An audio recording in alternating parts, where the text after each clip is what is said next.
परम प्रेममय श्री ठाकुर अनुकूल चंद्र श्रीमुख निसृत पवित्र नारी नीति ग्रंथ पाठ मोर कथागुड़िक जे तुम केवल कथा और चिंतार खराक मात्र हुए करवा आचरण भितर दे सेगुड़ी यदि वास्तव में फुटे तोली न पार तेरे पाइबा जे तुम साच्छन्न रही ता किंतु अति निश्चय तुमर मो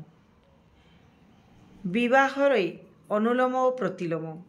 अनुलोम जेपरी उन्नत को प्रसव करे प्रतिलोम ठीक से ही परी अवनति को वृद्धि करे तेणु प्रतिलोम विवाह एपरी पाप जहाँ निजर वंश को ध्वंस अवसान तो करे